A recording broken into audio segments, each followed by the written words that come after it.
Yes, good morning students. How are you बेटा? आज का हमारा लेक्चर है सांवले सपनों की याद। पढ़ रहे थे हमारा लेसन, हाफ लेसन जो है हमारा हो चुका है। और आप देखिए आप कि जो जाबिर हुसैन है किसके बारे में लिखते हैं? सालिम अली के बारे में।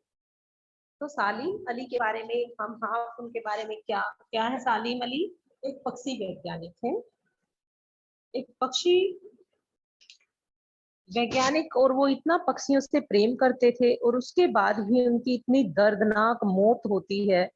तो इसका वर्णन जो है सालिम अली ने किया है। पेज नंबर 45 ओपन करेंगे बच्चों। उनकी जीवन साथी तहमीना ने, पेज नंबर 45, उनकी जीवन साथी तहमीना ने काफी मदद उनको पहुंचाई थी।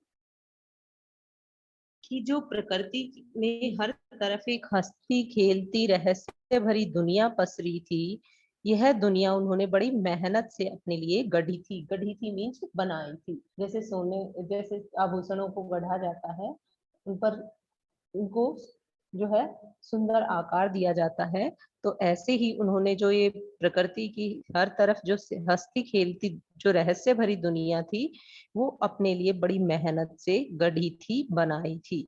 और उसके गढ़ने में जो प्रकृति की जो हंसती खेलती दुनिया उन्होंने अपने लिए बनाई थी, किसने? सालिम अली ने। किसने बनाई थी बेटा? सालिम अली ने जो अपनी हंसती खेलती दुनिया बनाई थी, बड़ी मेहनत से अपने लिए गढ़ी थी। तो इसके गढ़ने में उनकी जीवन साथी तहमीना ने काफी मदद पहुंचाई थी।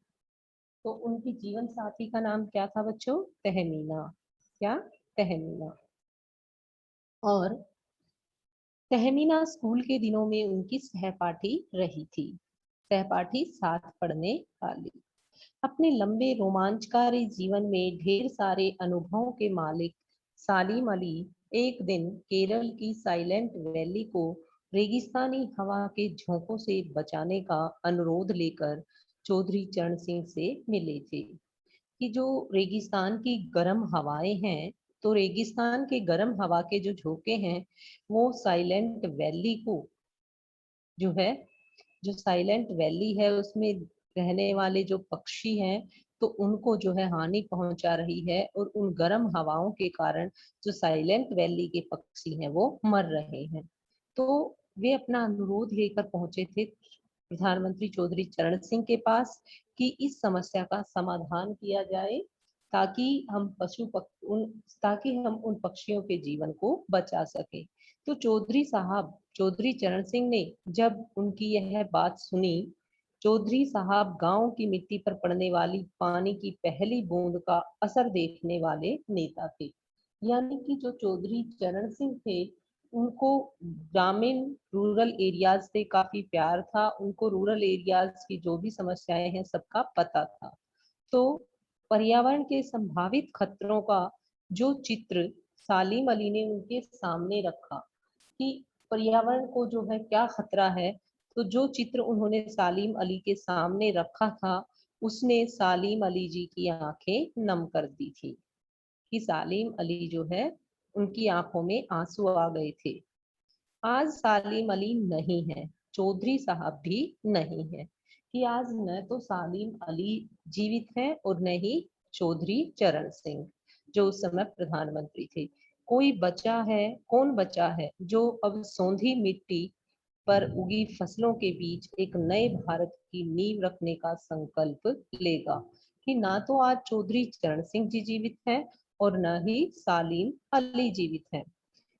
तो जो आज मिट्टी की जो खुशबू है, उस पर उगी फसलों के बीच एक नए भारत का जो सौंधी मिट्टी है, खुशबू देने वाली जो मिट्टी है, उस पर उगी फसलों के बीच एक नए भारत की नींव रखने का संकल्प लेगा। कौन लेगा एक नए भारत की नींव रखने का संकल्प? कौन बचा है जो अब हिमालय और लद्दाख की बर्फीली जमीनों पर जाने वाले पक्षियों की वकालत करेगा? कि अब कौन बचा है जो हिमालय और लद्दाख बर्फीली जमीनों पर जाने वाले पक्षियों की वकालत करेगा। कि जो पक्षी हिमालय और लद्दाख की जो बर्फीली जमीनों पर जाते हैं, तो उनकी दुख दर्द को कौन समझेगा? अब कौन जो है उनकी समस्याओं का समाधान करने की कोशिश करेगा? कौन ये बताएगा कि अब उन्हें गर्म लुओं से बचाना है, अब उन्हें बर्फीली ठंड से बचाना है? ना तो अब चौधरी चरण सिंह जी हैं और ना ही सालीम अली है। तो सालीम अली ने अपनी आत्मकथा का नाम रखा था फॉल ऑफ ए था बेटा। क्वेश्चन आता है यहाँ से, शॉर्ट क्वेश्चन, कि सालीम अली की आत्मकथा का नाम लिखिए। तो सालीम अली की आत्मकथा का नाम था फॉल ऑफ ए स्पैरो। मुझे याद आ गया, डीएच लॉरेंस की मौत के बाद लोगों ने उनकी पत्नी फ्रीडा लॉरेंस से अनुरोध किया था। देखिए बेटा, डीएच लॉरेंस कौन थे? डीएच लॉरेंस जो है 20वीं सदी के एक अंग्रेजी प्रसिद्ध उपन्यासकार थे। कौन थे? 20वीं सदी के अंग्रेजी के प्रसिद्ध उपन्यासकार थे। उन्होंने कविताएं भी लिखी हैं, विशेषकर प्रकृति से संबंधित उन्होंने कविताएं लिखी हैं। कौन थे डीएच लॉरेंस? उपन्यासकार, अंग्रेजी उपन्यासकार। उन्होंने जो है प्रकृति से संबंधित कविताएं भी लिखी हैं। प्रकृति से डीएच लॉरेंस का गहरा लगाव था और सघन संबंध थे, कि जो प्रकृति से जो है डीएच लॉरेंस बहुत प्यार करते थे। आत्मीयता के संबंध थे उनके प्रकृति के साथ। किनके? एच लॉरेंस के। वे मानते थे कि मानव जाति एक उखड़े हुए महान वृक्ष भांति है, कि मानव जाति जैसे एक वृक्ष को उखाड़ कर फेंक दिया जाता है, तो वैसे ही जो है मानव जाति है एक महान उखड़े हुए वृक्ष के समान है, जिसकी जड़ें हवा में फैली हुई हैं। वे ये मानते थे कि हमारा प्रकृति की ओर लौटना जरूरी है, कि यदि हम प्रकृति की रक्षा नहीं करेंगे तो मानव जाति विनाश की ओर अग्रसर हो जाएगी। किसका कहना था ये? डीएच लॉरेंस का। कौन थे बेटा डीएच लॉरेंस? डीएच लॉरेंस थे अंग्रेजी के प्रसिद्ध उपन्यासकार। वो प्रकृति के बारे में कविताएं लिखते थे।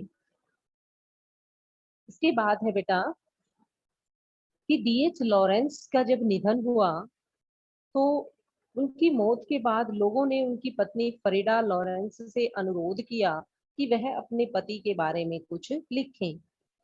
उनकी पत्नी से कहा कि आप अपने पति के बारे में अनुरोध करें, कि वह अपने पति के बारे में कुछ लिखे। फरीडा चाहती थी तो ढेर सारी बातें लॉरेंस के बारे में लिख सकती थी। अगर फ्रीडा चाहती तो बहुत सारी बातें जो है लॉरेंस के बारे में लिख देती।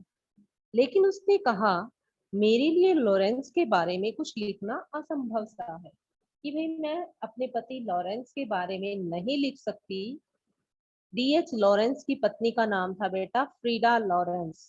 तो जब उनका निधन हुआ, तो लोगों ने उनकी पत्नी से अनुरोध किया कि आप जो है डीएच लॉरेंस के बारे में कुछ लिखें।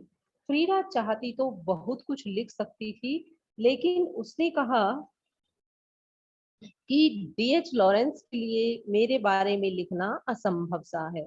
मुझे महसूस होता है मेरी छत पर बैठने वाली गौरैया लॉरेंस के बारे में ढेर सारी बातें जानती है, कि मुझे ऐसा लगता है भाई मेरे लिए तो असंभव है डीएच लॉरेंस के बारे में लिखना, लेकिन मुझे ऐसा एहसास होता है, ऐसा लगता है कि मेरी छत पर बैठने वाली जो गौरैया है वो लॉरेंस के बारे में ढेर सारी बातें जानती है, मुझसे भी ज्यादा जो है वो लॉरेंस के बारे में जानती है। कौन कहती है ये बात? फ्रीडा लॉरेंस कहती है। किसको कहती है? लोगों को। जब वो कहते हैं भाई आप जो है डीएच लॉरेंस के बारे में कुछ लिखिए। इसके बाद वो सचमुच इतना खुला खुला और सादा दिल आदमी था, मुमकिन है। भाई ऐसा संभव है, मुमकिन मीन्स संभव।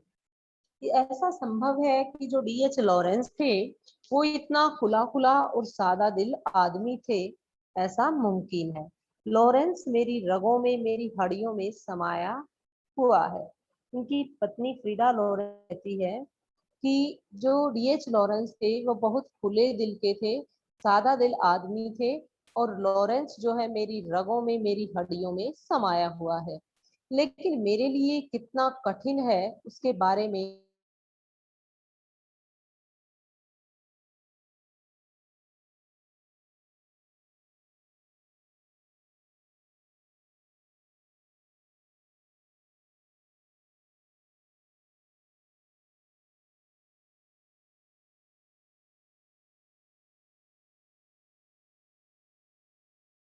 बार होता है ना कि किसी के साथ इतने अंतरंग संबंध होते हैं कि उनको शब्दों में बयां नहीं किया जा सकता। तो कहती है डीएच लॉरेंस भी यही कहती है कि उसके बारे में अपने अनुभव को मैं शब्द नहीं दे पाती, कि ऐसे शब्द ही नहीं मुझे मिल रहे हैं कि मैं उनके बारे में लिख सकूं। शब्दों का जामा पहनाना मतलब मेरे लिए मेरा इतनी अटैचमेंट मतलब थी डीएच लॉरेंस के साथ, मेरी हड्डियों में मेरी हर रग में समाया हुआ है। लेकिन मेरे लिए बहुत कठिन है कि मैं अपनी उस अनुभव को, उस एक्सपीरियंस को कैसे शब्दबद्ध करूं। मुझे शब्द नहीं मिल रहे हैं। मुझे यकीन है मेरी छत पर बैठी गौरैया उसके बारे में और हम दोनों ही के बारे में मुझसे ज्यादा जानकारी रखती है। कौन कहती है? फ्रीडा लॉरेंस कहती है। बेटा किसके बारे में कहती है? अपने पति के बारे में, कि मेरे छत पर बैठने वाली जो गौरैया है वो मेरे बारे में और जो है डीएच लॉरेंस के बारे में मेरे से अधिक जानकारी रखती है। मुझसे ज्यादा जो है जानकारी हम दोनों के बारे में मेरे छत पर बैठने वाली गौरैया रखती है। चिड़िया जैसा एक जानवर होता है गौरैया। जटिल प्राणियों के लिए सालिम अली हमेशा एक पहेली बने रहेंगे। पहेली क्या होती है? अनसुलझी गुत्थी, कि जिसे सुलझाना होता है। तो क्या है कि जटिल प्राणियों के लिए सालिम अली हमेशा एक पहेली बने रहेंगे। बचपन के दिनों में कि जो मतलब नहीं जानते सालिम अली को, तो उन लोगों के लिए सालिम अली एक पहेली ही बने रहेंगे। बचपन के दिनों में क्या हुआ था कि उनकी एयरगन से घायल होकर गिरने वाली एक नीलकंठ की गौरैया सारी जिंदगी उन्हें खोज के नए नए रास्तों की तरफ ले जाती रही। क्या हुआ था बचपन में जब सालिम अली छोटे थे, तो वो अपनी एयरगन से खेल रहे थे और उनकी एयरगन से एक गौरैया जो है घायल होकर, नीले कंठी वाली गौरैया जो थी, घायल होकर वो नीचे गिर गई। और जो है उन्होंने जो है उसका ट्रीटमेंट किया उसके बाद, और उसके बाद जो है उन्होंने कभी ऐसा नहीं किया और वो पक्षियों से प्रेम करने लगी। तो जो गोरैया थी उनकी एयरगन से घायल हुई थी, उन्होंने जो है उसकी सोच को, उसकी जिंदगी के मकसद को ही बदल दिया। अब उनका जो झुकाव था वो पक्षियों की तरफ हो गया। उनकी सोच जो है बदल गई। जिंदगी की ऊंचाइयों में उनका विश्वास एक क्षण के लिए भी डिगा नहीं। और फिर क्या हुआ, उसके बाद वे नए नए जिंदगी जो है उन्हें खोज के नए नए रास्तों की तरफ ले जाती रही। जिंदगी की ऊंचाइयों में उनका विश्वास एक क्षण के लिए भी डिगा नहीं, कि जिंदगी की जो ऊंचाइयां थी उनमें उनका विश्वास एक पल के लिए भी नहीं डिगा। और लॉरेंस की तरह नैसर्गिक जिंदगी का प्रतिरूप बन गए थे। जैसे डीएच लॉरेंस थे, वैसे ही वे एक सहज स्वाभाविक नैसर्गिक क्या होता है बेटा? सहज और स्वाभाविक जिंदगी का प्रतिरूप बन गए थे। कि डीएच लॉरेंस की तरह जो है वे भी नैसर्गिक नैसर्गिक नेचुरल स्वभाव सहज सहज और स्वाभाविक जीवन जिंदगी का प्रतिरूप बन गए थे। सालिम अली प्रकृति की दुनिया में एक टापू बनने की बजाय अथाह सागर बनकर उभरे थे। कि सालिम अली जो हैं प्रकृति की दुनिया में एक टापू नहीं थे वे तो एक अथाह सागर थे, जिनके अंदर हम बहुत सारी छुपी हुई, जो जिस प्रकार सागर के अंदर बेटा आपको बहुत सारी चीजें मिलती हैं, वैसे ही उनके अंदर भी बहुत सारी क्वालिटी थी अथाह, जिसकी कोई थाह ना हो।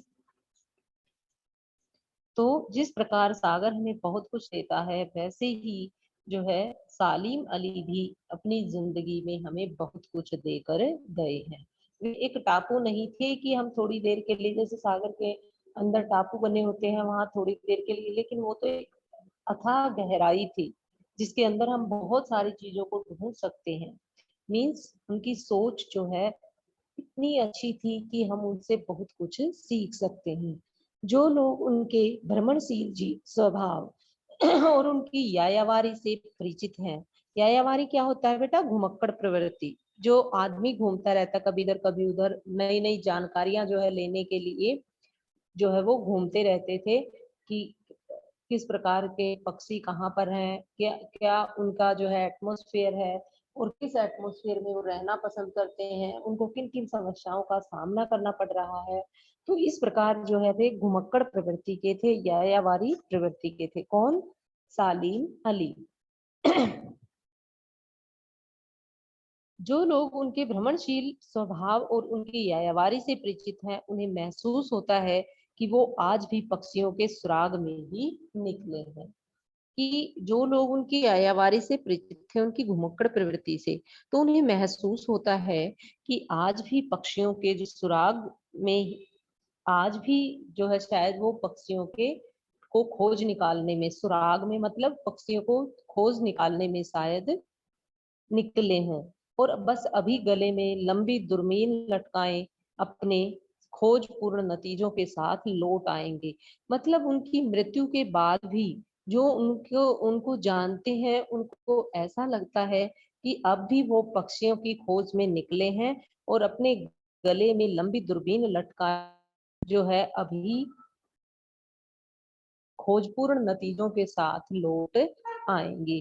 क्या अर्थ है बेटा कहने के? जैसे हमारे किसी अपने परिचित की मृत्यु के बाद हमें ऐसा लगता है कि ऐसा हुआ ही नहीं है कि उनकी मौत हो गई है, हमें लगता है जैसे वे अभी लौट आएंगे, बाहर घूमने गए हैं अभी लौट आएंगे। वैसा ही सालिम अली के चाहने वालों को भी लगता है कि वे पक्षियों की खोज में निकले हैं और अभी लौट आएंगे, और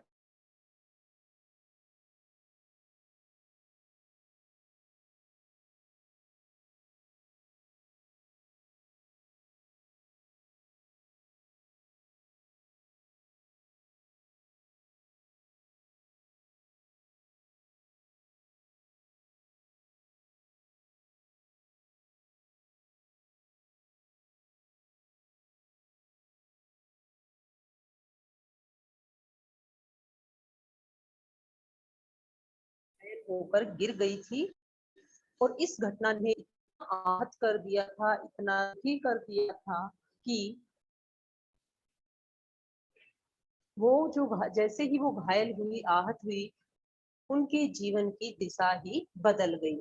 उसके बाद उनकी रुचि पक्षियों की दुनिया की ओर हो गई, और इस घटना ने उन्हें पक्षी प्रेमी बना दिया। क्या हुआ था कि इस घटना के बाद वो पक्षियों से प्रेम करने लगे थे।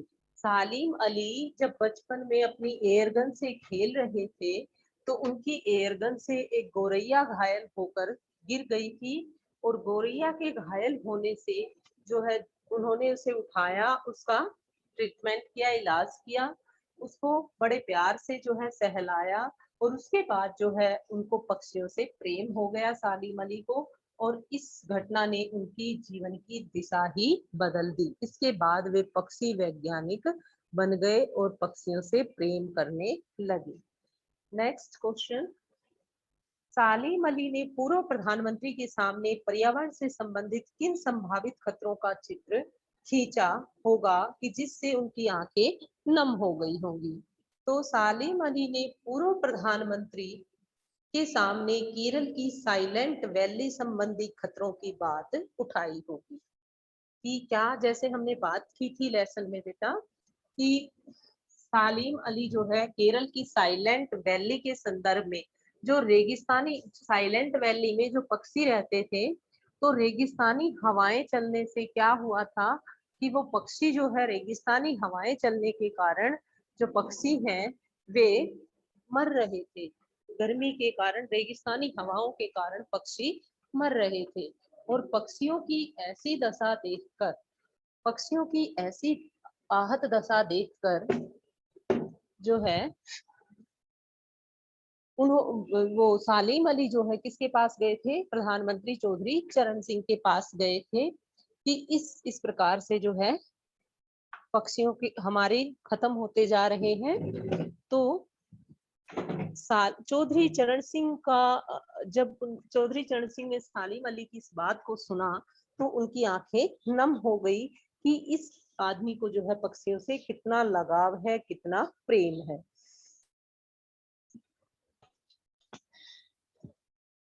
तो ये बातें सुनकर उनकी जो आंखें थी वो नम हो गई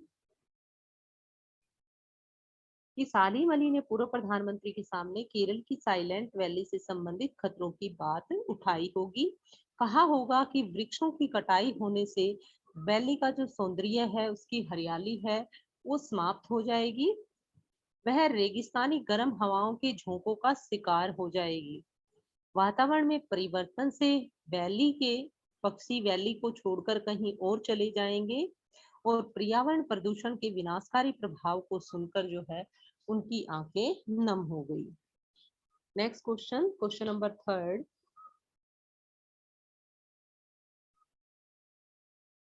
लॉरेंस की पत्नी फ्रीडा ने ऐसा क्यों कहा होगा कि बैठने वाली गौरैया लॉरेंस के बारे में ढेर सारी बातें जान।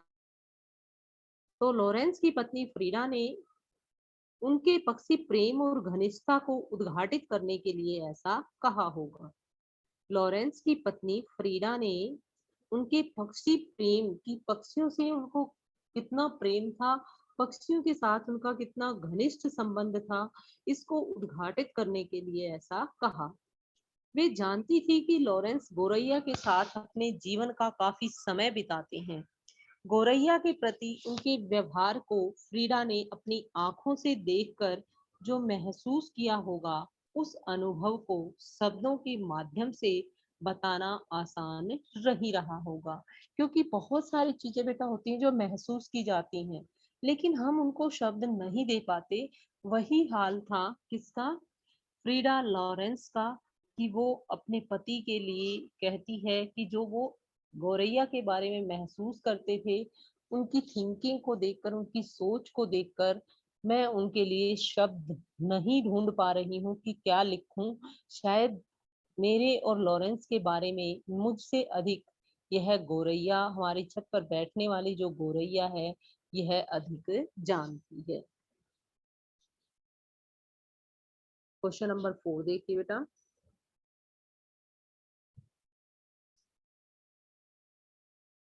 वो लॉरेंस की तरह नैसर्गिक जिंदगी का प्रतिरूप बन गए थे कि जैसे डीएच लॉरेंस थे उनकी तरह ही वे नैसर्गिक जिंदगी का, नैसर्गिक क्या बताया था मैंने, सहज, नेचुरल, प्राकृतिक, स्वाभाविक, वे स्वाभाविक जिंदगी का प्रतिरूप, प्रतिरूप क्या होता है, मॉडल, प्रतिरूप होता है मॉडल। तो कहते हैं वो लॉरेंस की तरह नैसर्गिक जिंदगी का प्रतिरूप बन गए थे। नैसर्गिक जिंदगी का अर्थ है प्रकृति का हर तत्व, हर कण की तरह स्वाभाविक होना।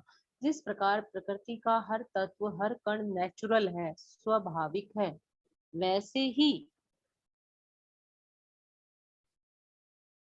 लॉरेंस का जीवन भी बिल्कुल प्रकृति के समान नेचुरल था, स्वाभाविक था। उनका जीवन बिल्कुल प्रकृति में हो गया था। किसका, डीएच बात कर रहे हैं हम। कौन थे डीएच लॉरेंस, क्या बताया मैंने डीएच लॉरेंस के बारे में कि वे एक प्रसिद्ध जो है उपन्यासकार थे, डीएच लॉरेंस अंग्रेजी उपन्यासकार थे बेटा। और वो प्रकृति से बहुत प्रेम करते थे, प्रकृति से संबंधित कविताएं जो है उन्होंने लिखी हैं। तो कहते हैं कि उन्हीं की भांति जो है सालिम अली भी अपने आप को प्रकृति के प्रति समर्पित कर चुके थे। जैसे डीएच लॉरेंस ने अपने आप को प्रकृति के प्रति समर्पित कर दिया था, वैसे ही किसने, सालिम अली ने भी अपने आप को प्रकृति के प्रति समर्पित कर दिया था। इनका जीवन भी प्रकृति के समान ही सहज और सरल हो गया था। वे पूरी तरह से, सेकंड है बेटा आपका, कोई अपने जिस्म की हरारत और दिल की धड़कन देकर भी उसे लौटाना चाहे तो वह पक्षी अपने सपनों के गीत दोबारा कैसे गा सकेगा। तो लेखक प्रस्तुत के माध्यम से यह बताना चाहता है कि सालिम अली रूपी जो पक्षी की मृत्यु हो चुकी है, उनके अपने सपने थे, सपने उनके मौलिक थे। वैसे पक्षी प्रेमी को अब इस दुनिया में दोबारा जन्म नहीं दिया जा सकता। ऐसा प्रकृति प्रेमी इस धरती पर अब दोबारा जन्म नहीं लेगा। आशय यह है कि जैसे सालिम अली पक्षियों की हिफाजत के प्रति समर्पित थे, वैसी कोशिश करके भी उनके समान किसी पक्षी प्रेमी को उत्पन्न नहीं किया जा सकता।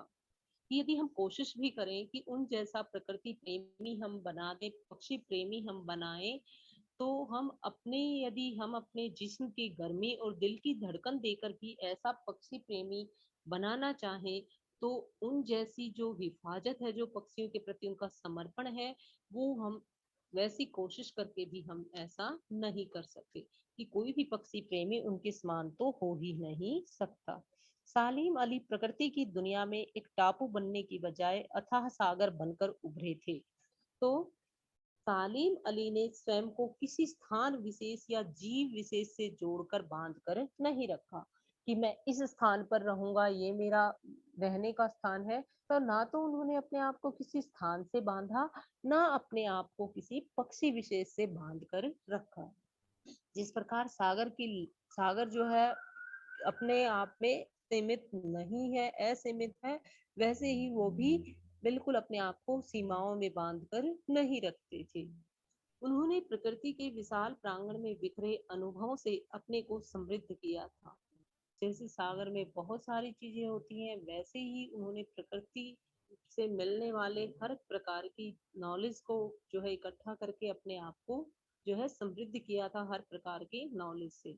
आशय यह है कि जैसे सालिम अली थे, कि जिस प्रकार उन्होंने विशाल प्रांगण में बिखरे हुए अनुभवों से अपने आप को समृद्ध किया, तो वे अथाह सागर की भांति प्रकृति में अबाध गति से चलते थे।